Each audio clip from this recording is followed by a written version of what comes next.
interesting observation you made there about occupational schemes versus private schemes, because it seems to me that you get a better deal if you're into an occupational pension scheme, as opposed to just paying for it all yourself. It has to be the case, doesn't it? If your employer's putting in something, then it's a better deal for you if actually doing it all yourself through a private pension. Absolutely, yes. Now, employers traditionally provided occupational schemes, and particularly if you work in the public sector, so for the NHS, local authorities, emergency services and so on, then you're going to be in a scheme that's called a defined benefit scheme that promises you a certain amount of pension.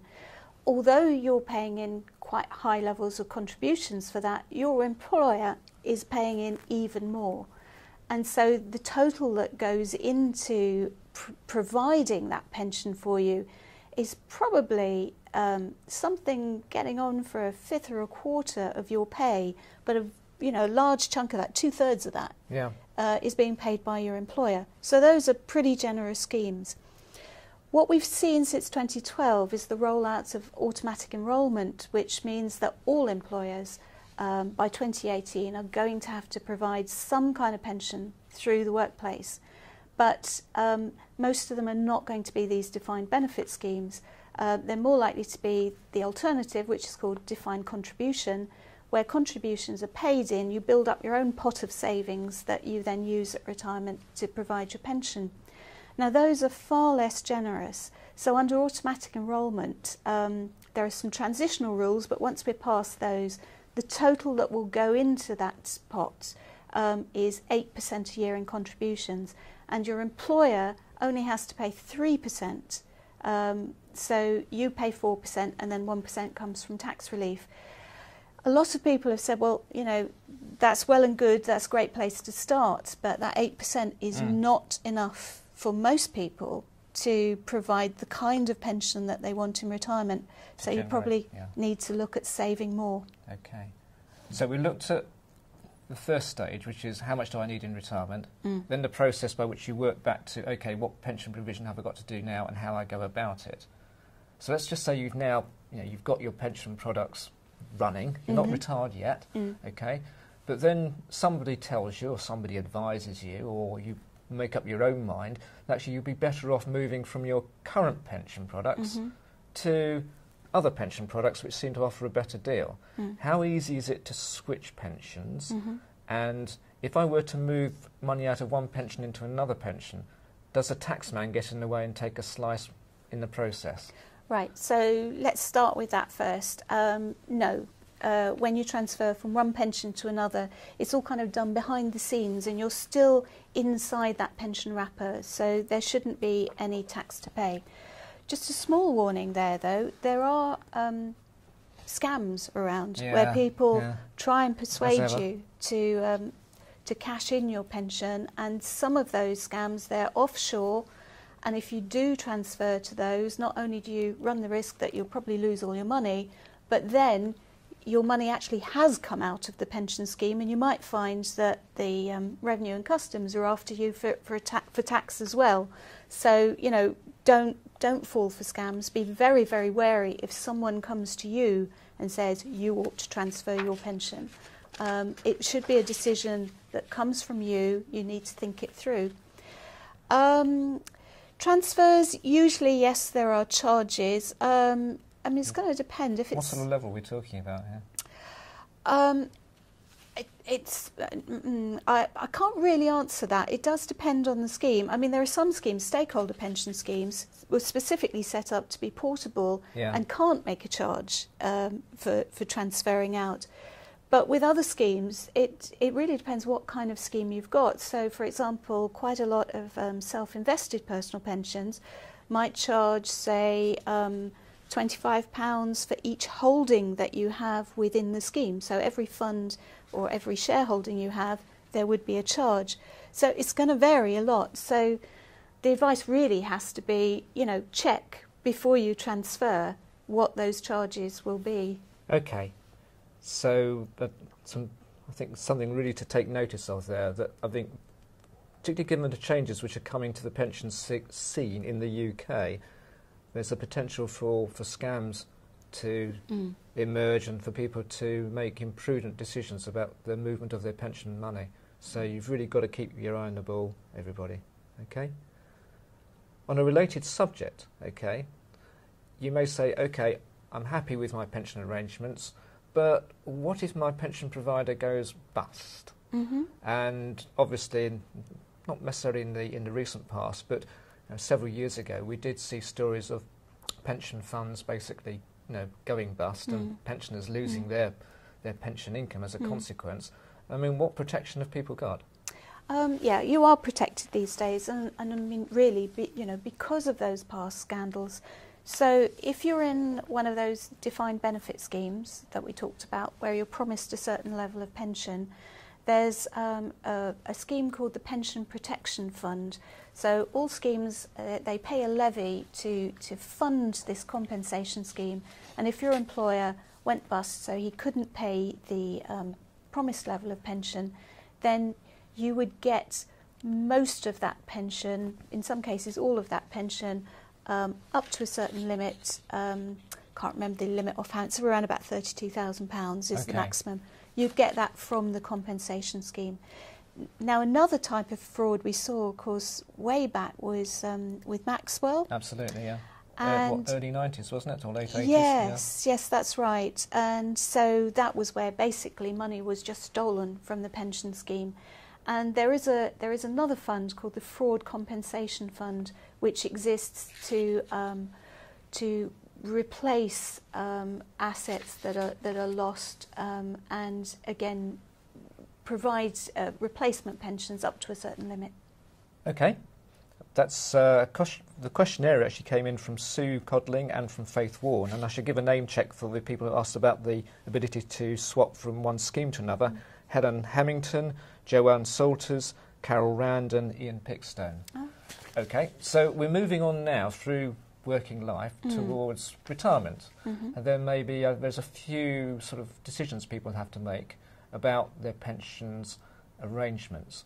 Now, one question which has come in from Angela Townsend is, you may find when you're approaching retirement that you've got a large number or a number of relatively small pension pots. Does it make sense to consolidate them?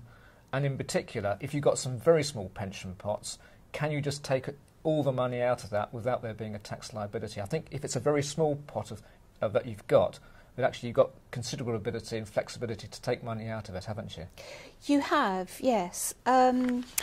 So, as you know, the rules are changing from April. So from April, if you're aged 55 and over, you can take money out of defined contribution pension pots at any time in any way you like, in any case. So yes, you can certainly take them as lump sums.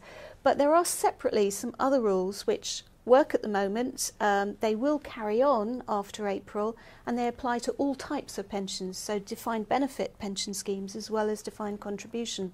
And these are the small pot rules. So you have to be at least 60 rather than 55 to use the small pot rules.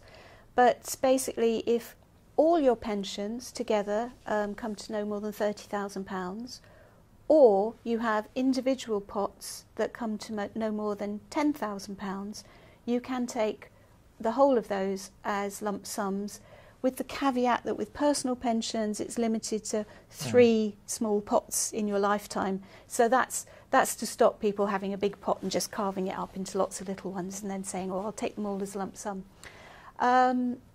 When you take your money out of these small pots as a lump sum, then the first 25% is tax-free, the rest is taxable. Should you combine small pots if you're going to buy a pension income, usually you can get a better deal with a bigger pot than you can with a little one. So usually it is a good idea to combine. Okay, so as you're approaching retirement then, a few decisions about, making your overall pot an efficient size and giving you the best value from the money which you've accrued over your working life. Yes. During the time you paid into the pension fund. Okay, now you're getting quite close to retirement now, and you actually may take the view, given that for most occupations in the UK there's no statutory retirement age, right? Mm-hmm. So you may take the view, well, I'll work a few more years and I'll defer my pension, I'll delay it, particularly because if I delay it, I know that the annuity I'll get, the annual income I get from my pension pot, must surely be more than if I don't delay it. Mm-hmm. Is that worth looking at for a lot of people? I mean, it just seems to be now that a lot of people are working longer, and annuities haven't been fantastic in terms of levels in recent years because of interest rates. Is this something people should be looking at closely?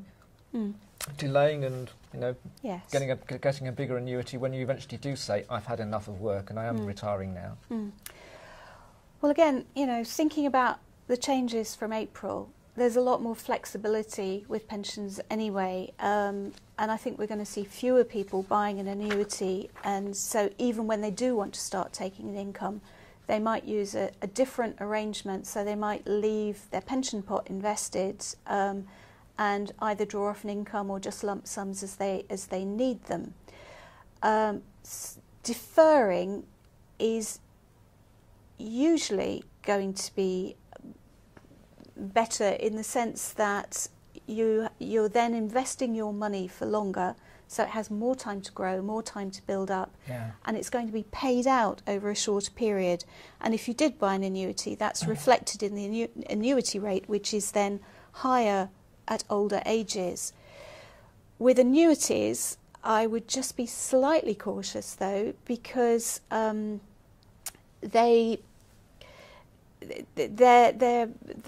annuity rate is very highly associated with long-term interest rates, which we know are very low at the moment. So looking to the future, they're more likely to be higher. So that would help annuity rates. But they're also associated with longevity. The general population, longevity, general population living longer.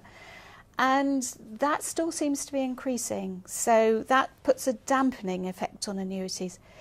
I think what we might see is a lot of people perhaps using their pension flexibly between their state pension age, which is going to be around about 65 to 68, depending on when you're born, up to maybe about 85, and then perhaps buying an annuity at that kind of age. I think we might see a pattern like that, but it's really too early to say yet how it's going to pan out from April and what new products we're going to see, because I don't think we're going to have this rather bilateral split that we seem to have at the moment of either leave your money invested or buy an annuity. I think we'll see a lot more products in the middle ground that give you some guarantees and some flexibility. Okay, that's a good question. It came in from Paul Horgan. But when you were talking about annuities, you were referring, understandably, to the new arrangements in the UK, which kick in April, which give people looking at their pension pots greater flexibility in terms of using and accessing and using those pension pots. But an interesting question has come in from Stephen Cockcroft. He says, do the pension companies have to comply with these new flexible arrangements for pensions? Are there basically rules which say, you as a pension company, you've got to provide this flexibility, or is it up to the companies? Right. No, it's up to the companies. So these are permissive rules in the legislation, but it's up to different providers to decide whether or not to provide all of these options. And if they don't, then you'd be in a position of needing to transfer your pension if you wanted to take advantage of the options. And particularly, I think it's a difficulty for company schemes. They were never designed to be run like bank accounts, basically. And so some of them might not offer the options at all. Others, perhaps they will, but I'm not sure they're going to be ready for April. All of these pension changes have been rushed in over the space of 13 months, so it hasn't given providers a lot of time to adapt and get new systems up and running. Okay. Two more questions then about the pension cycle, which we've been talking about in this series of questions. What if, unfortunately, I die before I start my retirement and start to receive my pension income? What happens? Is it just basically a complete waste of money, or does somebody benefit? No. Let's again talk about April, because we're so close now to April, and the rules are changing. So if you're If you're under 75, anything you leave in your pension pot, whether it's a pension you've started to draw or not, then that can be passed on tax-free to anybody. It doesn't even have to be someone who's dependent on you.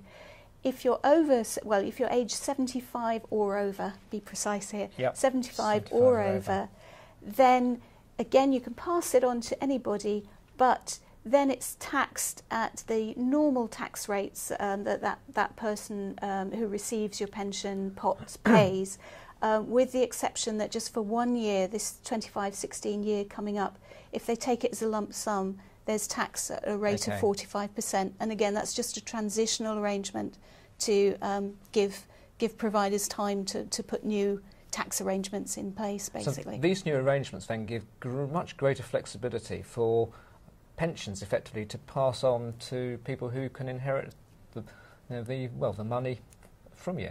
Absolutely, that's exactly right. They become really quite a tax-efficient way of planning for inheritance, which is quite surprising because in the past we've had a lot of legislation that's been designed to stop you using a pension scheme as a form of inheritance. Okay. So big turnaround.